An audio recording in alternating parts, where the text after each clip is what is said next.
Hello friends, welcome to math classes.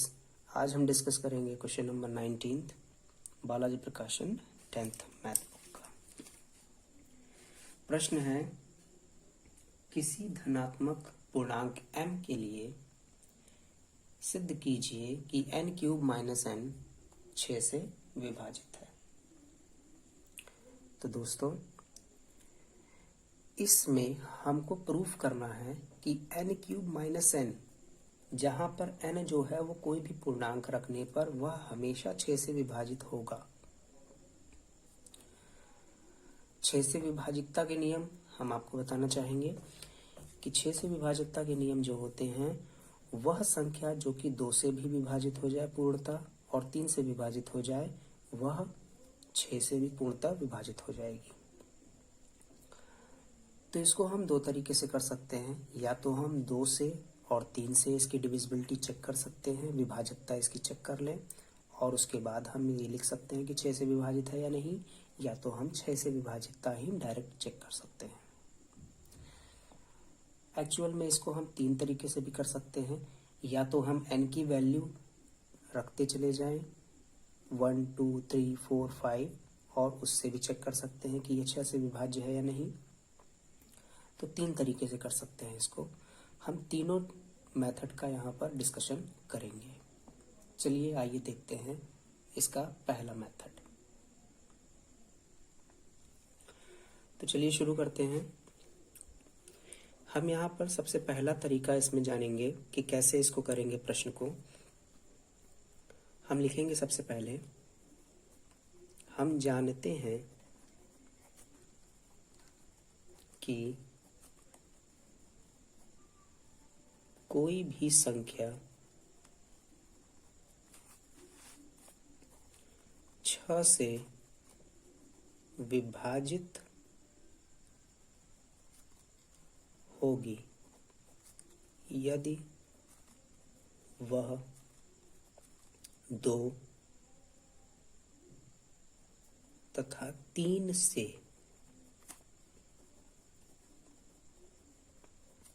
पूर्णतः विभाजित हो जाए। इसका मतलब यह हुआ कि यदि कोई भी संख्या हम लेते हैं वह 6 से विभाजित तभी होगी जब वह 2 से और 3 से पूर्णतः विभाजित हो जाए। अगर वह 2 से पूरी तरीके से विभाजित हो रही लेकिन 3 से नहीं हो पा रही है तो इसका मतलब वह 6 से भी नहीं होगी। अगर वह 3 से हो रही है, 2 से नहीं हो रही, तो वह 6 से नहीं होगी।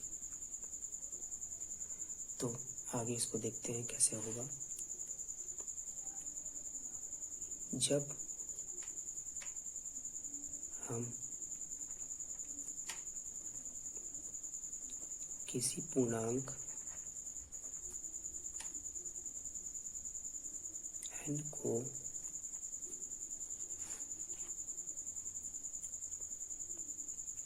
या किसी पूर्णांक को 3 से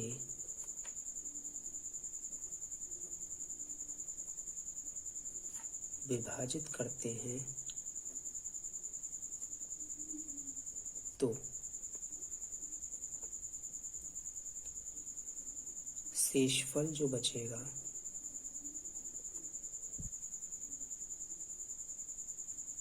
शेषफल क्या क्या बच सकता है?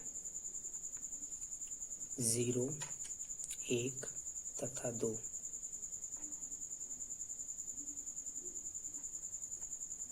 बच लिखेंगे डायरेक्ट कि बचेगा। अतः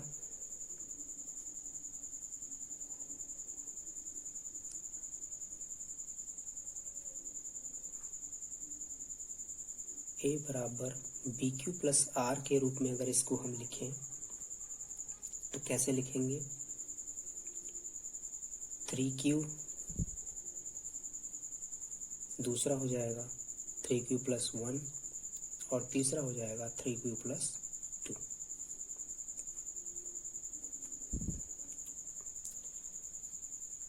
अब इसी क्रम में हमारे पास समीकरण जो दिया है वो दिया है n³ - n। हम इसको लिख सकते हैं, यह समीकरण जो है इसको हम समीकरण से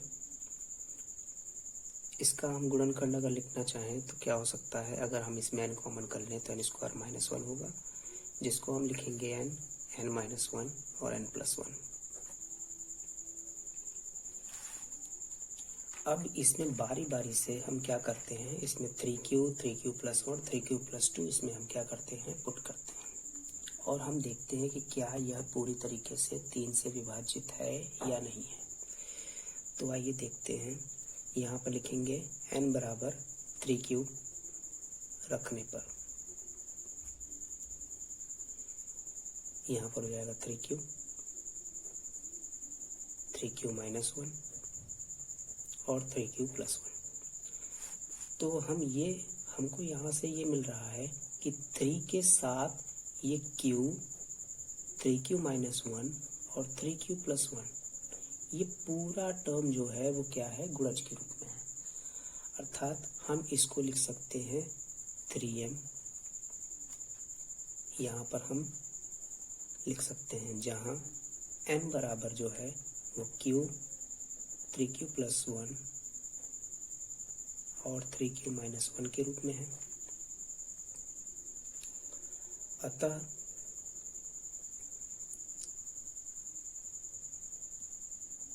n³ - n 3 से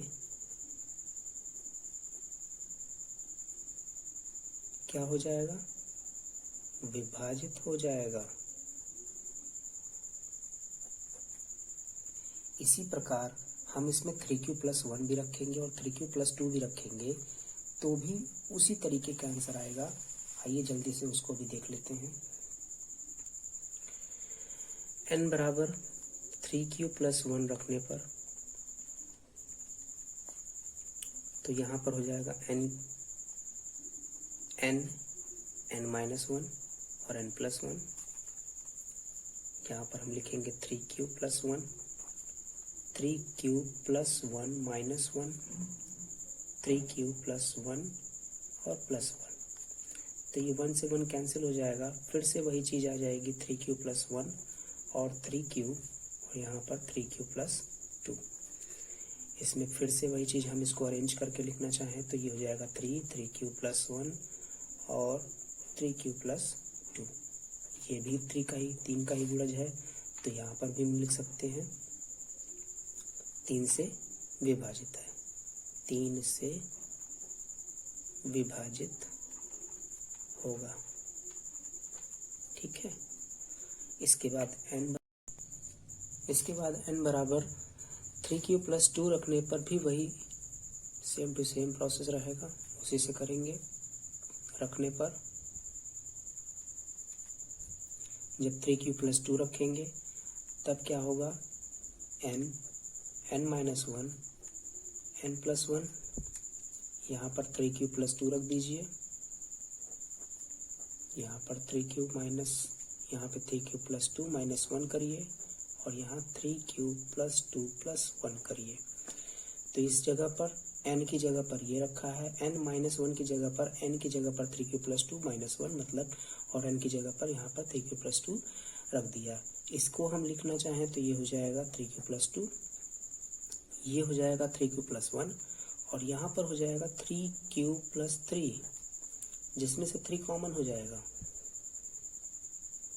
अगले स्टेप में हम इसमें 3 कॉमन कर लेते हैं तो यहाँ पर q+1 हो जाएगा। फिर से हम इसको लिखना चाहें अरेंज करके तो ये हो जाएगा 3q+2, 3q+1 और q+1। क्योंकि सब गुणा में है तो हम 3 को यहाँ पे बाहर रख लेते हैं। अब इसका देखें तो यहाँ पर भी ये क्या है, 3 का गुणज है, तो हम फिर से लिखेंगे उपरोक्त संख्या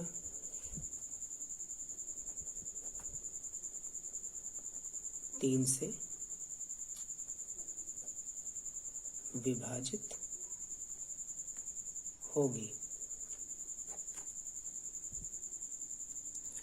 अब हम 2 से विभाजकता इसकी चेक करेंगे तो हम इसमें कहेंगे, लिखेंगे फिर से वही चीज़ कि जब कोई पूर्णांक 2 से विभाजित किया जाता है तो शेषफल 0 या 1 बचता है। अतः a बराबर बी क्यू प्लस आर में अगर हम देखें 2 क्या है, भाजक अगर रखें तो उस केस में हमारे पास जो बनेगा संख्या जो बनेगी वो एक बनेगी 2q और दूसरी बनेगी 2q प्लस 1। अब हम क्या करेंगे, वही समीकरण जो पिछला था, समीकरण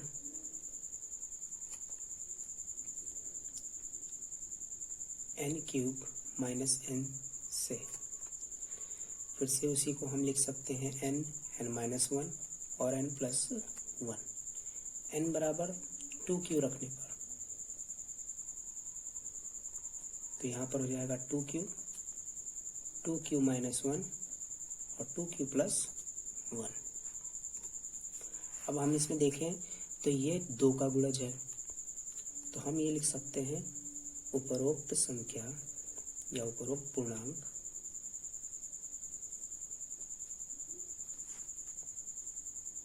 दो का गुणज है, अतः 2 से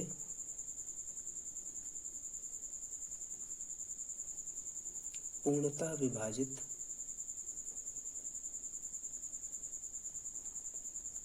हो जाएगी।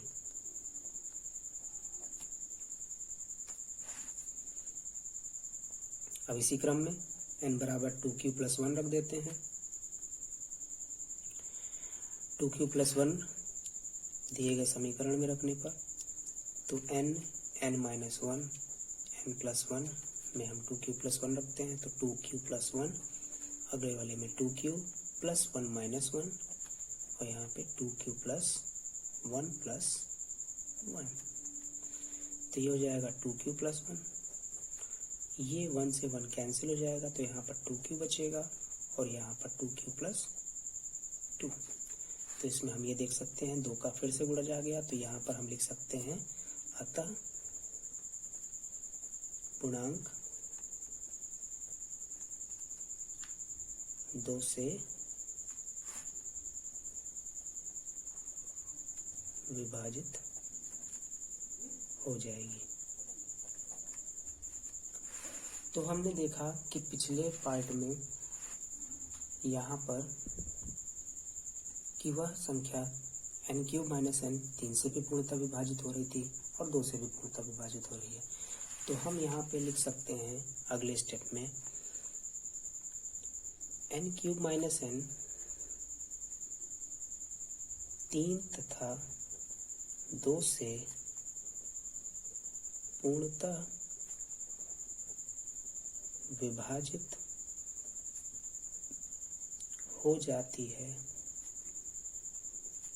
अतः यह 6 से भी पूर्णतः विभाजित हो जाएगी।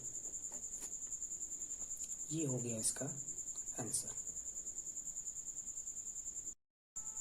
दूसरी विधि में हम इसमें जानना चाहें तो इसमें क्या होगा कि n³ माइनस n में हम क्या करेंगे, शुरुआत हम 1 से करेंगे, 1 2 3 4 5 6 ऐसे हम रखते जाएंगे और उसको हम चेक करते जाएंगे कि वह 3 से विभाजित हो रही है या नहीं। इस तरह से आप करके देखिएगा और हमें कमेंट करके बताइएगा।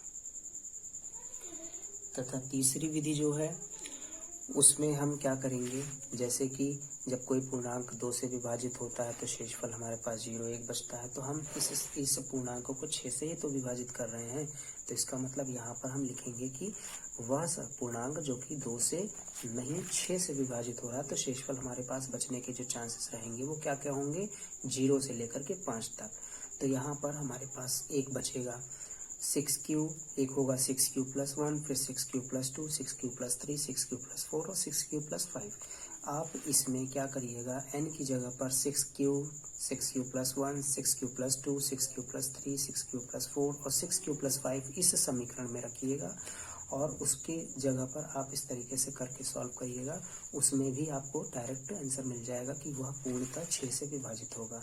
उसको भी कमेंट बॉक्स में कर हमें उत्तर देके बताइएगा कि यह हो पा रहा है कि नहीं। अगर नहीं हो रहा है तो मैं उसको सॉल्व करके अच्छे से बता दूंगा।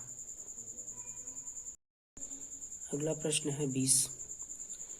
लिखा है किसी पूर्णांक q के लिए सिद्ध कीजिए कि किसी धनात्मक पूर्णांक का वर्ग 5q प्लस 1 तथा 5q प्लस 4 के रूप का होता है। इसका मतलब हुआ कि अगर हम किसी भी पूर्णांक को हम क्या करते हैं, उसका वर्ग करते हैं, कोई भी पूर्णांक होगा उसका वर्ग करेंगे तो या तो वह 5q होगा, 5q के रूप का होगा, या तो 5q प्लस 1 के रूप का होगा, या तो 5q प्लस 4 के रूप का होगा। तो इसका मतलब हुआ कि हम उसको 5 से ही तो विभाजित कर रहे हैं। तो हम यहाँ पर हम क्या करेंगे, उस संख्या को 5 से विभाजित करने के नियम को हम जान लेंगे। यहाँ पे हम लिखेंगे जब किसी संख्या को 5 से विभाजित करते हैं तो शेषफल हमारे पास जो बचेगा वह बचेगा 0, 1, 2, 3 तथा 4 बचता है।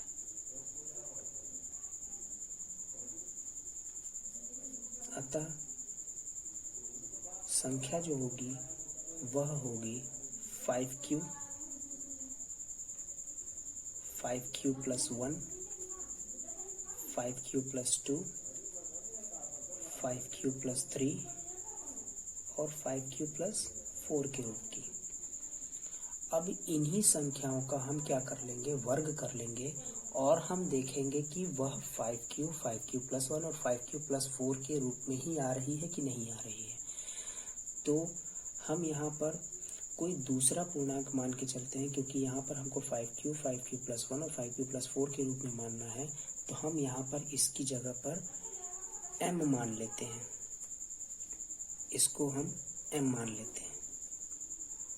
5m plus 1, 5m plus 2, 5m plus 3 और 5m प्लस 4। इसमें कुछ करना नहीं है, लेकिन आपको यहाँ पर q के रूप में है तो आपको q के बाद भी अगर कुछ मानना होगा, उसके बाद यहाँ पर जो कुछ गुणज बचेगा उसको आप पूरा q मानोगे तो उसमें समस्या आएगी कि बार बार q आ रहा है, तो उसमें आप कैसे उसको मानोगे। इस वजह से हमने m के रूप में मान लिया, उसको हम q के रूप में आसानी से मान सकते हैं। तो हम यहाँ पर सबसे पहली संख्या का वर्ग करते हैं। तो हम यहाँ पर लिखेंगे 5m का वर्ग करने पर, 5m का वर्ग करेंगे तो हमारे पास जो बचेगा वो आएगा 25m स्क्वायर, जिसको हम क्या लिख सकते हैं 5 इंटू 5m स्क्वायर, और इसको हम क्या लिख सकते हैं 5 इंटू क्यू, जहाँ q बराबर 5m स्क्वायर है। तो ये देखिए पहला जो है वर्ग 5q प्लस 1 5q के रूप में हो गया कि नहीं हो गया। अब अगला आपको क्या करना है, 5m प्लस 1 का वर्ग करने पर, 5m प्लस 1 का वर्ग करने पर करेंगे तो a प्लस बी का होल स्क्वायर जो फॉर्मूला होता है उसे से उसको ओपन कर देंगे तो ये जाएगा 25m स्क्वायर प्लस हो जाएगा यहाँ पे 5 1 ज़ा 5 और 2 ज़ा 10, 10m प्लस 1। अब इसमें हम 5m कॉमन कर सकते हैं, इसमें से कुछ तो कॉमन होगा नहीं, तो इसमें से 5m कॉमन कर सकते हैं। तो यहाँ पे 5m ने कॉमन किया तो यहाँ पे बचेगा 5m प्लस 2 प्लस 1। इसको हम क्या लिख सकते हैं 5q प्लस 1, जहाँ q बराबर 5m 5m प्लस 2 के रूप में होगा। अब अगली बार हम यहाँ पर क्या करते हैं, 5q प्लस 2 का वर्क करते हैं, 5m प्लस 2 का, माफ कीजिएगा, 5m प्लस 2 का वर्क करते हैं, क्योंकि 5m प्लस 2 हमने इसमें माना है ना, 5m प्लस 2 और 5m प्लस 3 और 5m, हम इनको चारों को मान करके चले हैं, तो उसी के रूप में हम यहाँ पर दिखा रहे हैं कि देखिए ये 5q के रूप में है, यहाँ पर ये 5q प्लस 1 के रूप में है। अब ये किस रूप में आता है, जरा हम इसको देखते हैं। तो इसका वर्क करेंगे तो वही फॉर्मूले से ही इसको ओपन करना है, तो 25 हो जाएगा m स्क्वायर, प्लस हो जाएगा 5 2 ज़ा 10 2 ज़ा 20m, और हो जाएगा यहाँ पर 4। अब इसको हम 5m इसमें कॉमन कर लेते हैं, तो 5m इसमें कॉमन किया तो हमारे पास बचेगा यहाँ पर 5m, और यहाँ पर बचेगा 4 और प्लस 4, तो यहाँ पर हम इसको लिख सकते हैं 5q प्लस 4। अब इसमें किनारे आपको लिखना पड़ेगा, जहाँ q बराबर जो है वो हमने मान लिया क्या, m 5m प्लस 4। फिर अगला हम यहाँ पे 5m प्लस 3 का वर्क करेंगे, क्योंकि यहाँ पर धनात्मक पूर्णांक के वर्ग की ही बात हो रही है, तो इस वजह से हम इसका वर्ग का ही कर रहे हैं। इसको भी हम इसको ओपन करेंगे तो यहाँ पर हो जाएगा इसको 25m स्क्वायर, 5 3 ज़ा 15 2 ज़ा हो जाएगा 30m, और 3 3 ज़ा 9। इसको हम तोड़ देंगे 5 और 4 के रूप में, तो ये हो जाएगा आपका 25m square plus 30m plus 5 plus 4। जब इसको हम आगे सॉल्व करेंगे तो यहाँ पर अब देखिए पूरे में 5 कॉमन हो रहा है, तो हम 5 कॉमन कर लेते हैं, तो हमारे पास यहाँ बचेगा 5m square plus 6m plus 1 और यहाँ पे प्लस 4। इसको हम फिर से लिख सकते हैं 5q प्लस 4। अब इसमें हम यहाँ पे लिखेंगे क्या, जहाँ q बराबर जो है वह क्या है, 5m square plus 6m plus 1 के रूप में है। ये हो गया। अगला हमारे पास आखिरी है 5m प्लस 4 का होल स्क्वायर, तो 5m प्लस 4 का होल स्क्वायर करके देखते हैं, तो यहाँ पर हो जाएगा 25m स्क्वायर प्लस 5 चौको 20 और 20 दूना हो जाएगा 40m, प्लस हो जाएगा 4 चौको 16। ये a प्लस बी के होल स्क्वायर से ओपन होगा दोस्तों, a square plus B square plus 2ab या a square plus 2b plus B square, उसे से ओपन करके आप लोग करिएगा, इसको आसानी से हो जाएगा। इसके बाद यहाँ पर आप क्या करिएगा, ये इसको आप फिर से 5 के गुणज में तोड़ लीजिए, तो ये 15 प्लस 1 हो सकता है, तो इसको हम लिख देंगे यहाँ पर 25m स्क्वायर प्लस 40m और प्लस 15 प्लस 1। इसमें से 5 ही तो कॉमन हो रहा है, तो 5 कॉमन कर लेते हैं, तो यहाँ पर हो जाएगा हमारे पास 5m square plus 8m plus 3 plus 1। तो इसको हम फिर से लिख सकते हैं 5q प्लस 1, तो जहाँ q बराबर जो होगा वो 5m square plus 8m plus 3 होगा। अब हम स्टेटमेंट जो प्रश्न में था वही हम लिख देंगे, क्योंकि आपने देखा इसमें जब हमने क्या किया, 5m का स्क्वायर किया था तो 5q आया था, 5q के रूप में आया था, 5m प्लस 1 का होल स्क्वायर किया तो 5q प्लस 1 के रूप में आया था, 5m प्लस 2 का किया तो 5q प्लस 4 के रूप में आया था, 5q प्लस 4 के रूप में और 5q प्लस 1 के रूप में, और किसी रूप में नहीं आ रहा है, तो हम जो स्टेटमेंट है प्रश्न की वही हम लिख लेंगे। अतः किसी धनात्मक पूर्णांक का वर्ग 5q, 5q प्लस 1 तथा 5q प्लस 4 के रूप का होता है। ये आपका प्रूफ हो गया।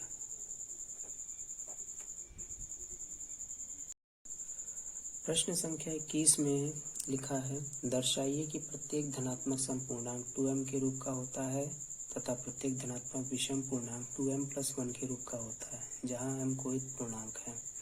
इस प्रश्न का हल दोस्तों बहुत ही ज़्यादा सिंपल है, इसमें कुछ करना नहीं है। इसमें सिंपल सा है कि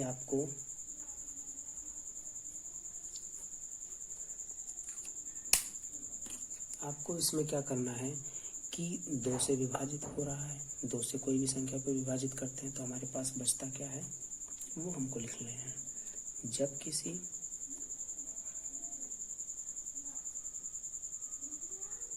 संख्या को 2 से विभाजित करते हैं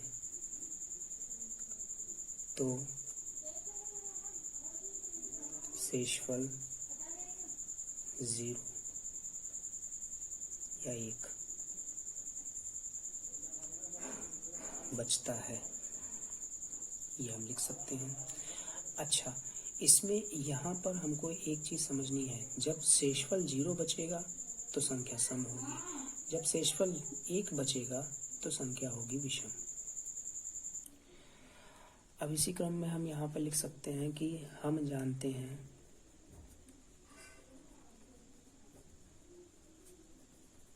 कि क्या भाज्य बराबर होता है भाजक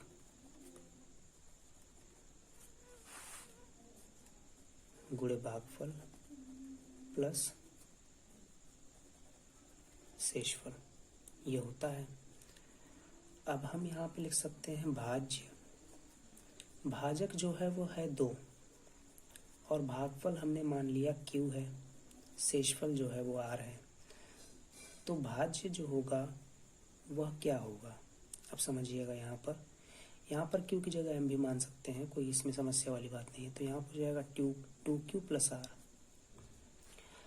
अब शेषफल यहाँ पर r बराबर 0 या 1 रखने पर क्या होगा, हमारे पास भाज्य जो बनेगा या बचेगा, कह सकते हैं एक बचेगा 2q और दूसरा बचेगा 2q प्लस 1। यह जो बचेगा वह होगा सम संख्या और यह होगी विषम संख्या।